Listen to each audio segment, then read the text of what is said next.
Menschenrechte, Moral, ja, klar. Wer ist schon gegen Menschenrechte? Wir sind doch Demokraten, wir sind doch die Guten. Von unseren westlichen Werten träumen 16 Menschen, die seit 6 Jahren in Guantanamo sitzen. Unschuldig. Es sind Uiguren, eine muslimische Minderheit innerhalb Chinas, ähnlich unterdrückt wie die Menschen in Tibet. Die Amerikaner würden sie längst entlassen, aber wohin mit ihnen? Deutschland könnte die 16 Uiguren aufnehmen, passiert aber nicht.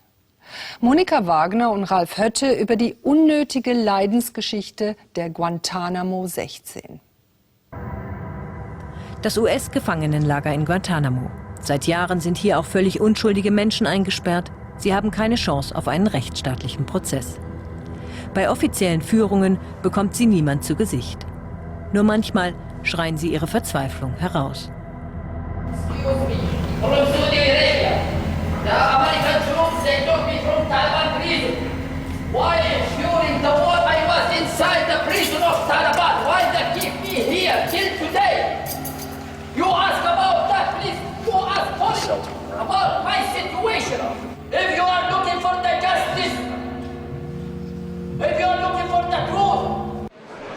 Adel Abdul Hakim kennt diese Verzweiflung. Auch er wurde unschuldig in Guantanamo festgehalten. 4 endlose Jahre. Für den 33-jährigen Uiguren war das ein Albtraum. Erst wurde er zum Spielball der Weltgeschichte, dann der großen Politik. Jetzt ist er in Stockholm gelandet. Für ihn ist das noch ein Glück. Denn 16 andere Uiguren, die mit ihm verhaftet wurden, sitzen noch immer in Guantanamo.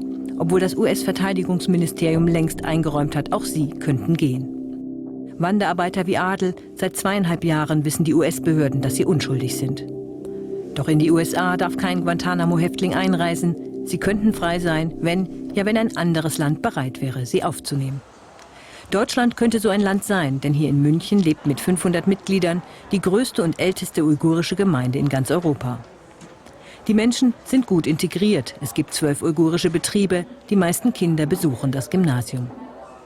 In München ist auch der Sitz der uigurischen Exilorganisation. Und die haben angeboten, sich um die 16 unschuldig Inhaftierten zu kümmern. Die Uiguren würden dem deutschen Staat nichts kosten und deutsche Steuerzahler sollen sich auch beruhigt sein, weil die uigurische Gemeinde hier sie aufnimmt und auch für ihre Kosten aufkommt. Doch entsprechende Anfragen auch der US-Behörden hat die Bundesregierung abgelehnt. Vor allem Bundesaußenminister Frank-Walter Steinmeier will die chinesische Regierung nicht verärgern. Für China sind Adel und seine Schicksalsgenossen weiter Terroristen. Die Uiguren leben im Nordwesten Chinas als muslimische Minderheit. Seit das Land von der Volksrepublik annektiert wurde, gärt es unter der beschaulichen Oberfläche. Die meisten der 16 Millionen Uiguren fühlen sich von der chinesischen Zentralregierung unterdrückt und streben nach Unabhängigkeit. Die chinesische Polizei geht dagegen mit äußerster Härte vor. Doch das geschieht im Verborgenen. Viele Uiguren sind bereits ausgewandert, weil sie wie Adel immer wieder verhaftet wurden.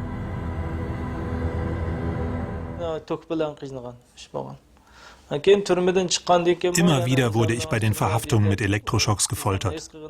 Im Gefängnis habe ich begriffen, dass die chinesischen Behörden mich nie mehr in Ruhe lassen werden, obwohl ich nur einmal an einer verbotenen Demonstration teilgenommen hatte.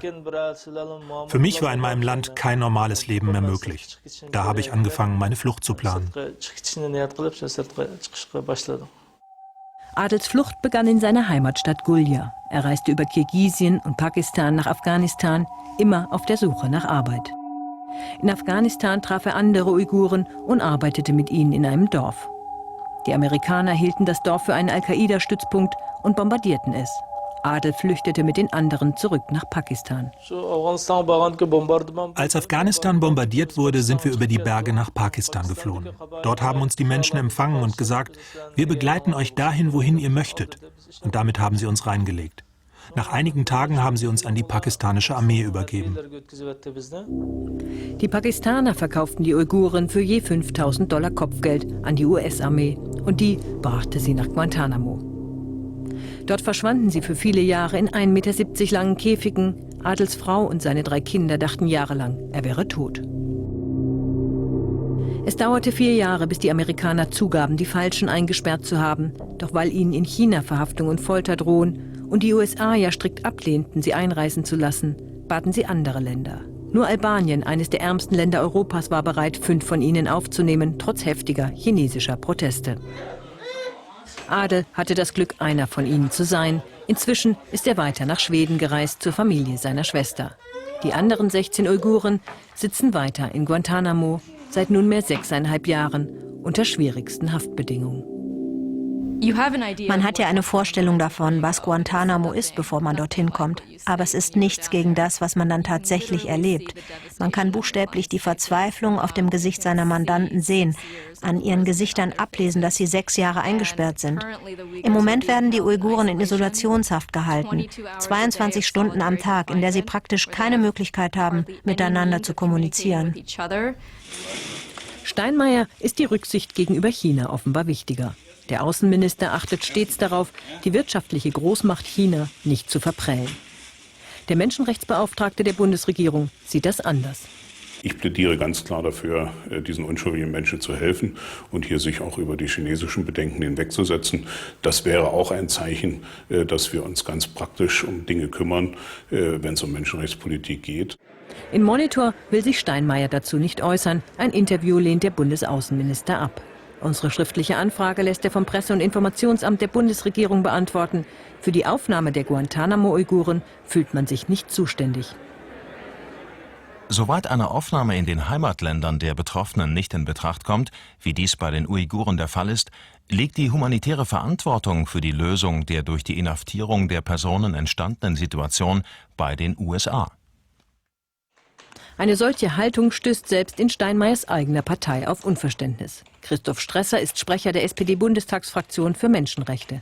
Es kann nicht sein, dass die ganze Welt fordert, Guantánamo muss geschlossen werden und sich dann die ganze Welt weiterhin weigert, den Menschen, die unschuldig dort sitzen, bekanntermaßen, erkanntermaßen unschuldig, die Aufnahme zu verweigern. Das kann keine glaubwürdige und dauerhafte Perspektive sein.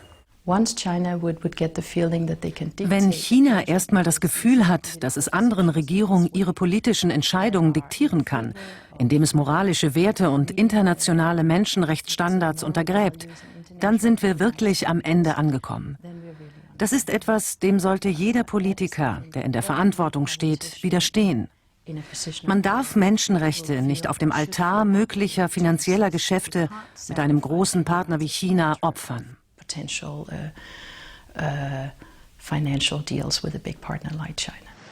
Für Adel ist es fast unerträglich, dass er frei ist und seine Landsleute immer noch unschuldig in den Guantánamo-Zellen sitzen.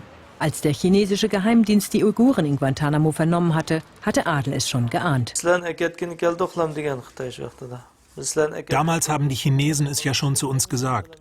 Die waren sich ihrer Sache ziemlich sicher, dass die Uiguren ganz lange in Guantánamo bleiben werden. Denn sie hatten zu uns gesagt, entweder wir nehmen euch jetzt mit oder ihr bleibt so lange hier, bis ihr verfault. Natürlich kann man einwenden, Deutschland muss sich nicht um jedes Unrecht auf der Welt kümmern. Wir haben ja eigene und nicht wenige Probleme hierzulande. Aber Menschenrechte gelten auch, wenn deutsche Wirtschaftsinteressen zum Wegschauen drängen. Unterdrückung und Terror ignorieren. So viel Haltung sollte schon sein, Herr Steinmeier. Menschenrechte taugen nur verwirklicht und nicht verschwafelt.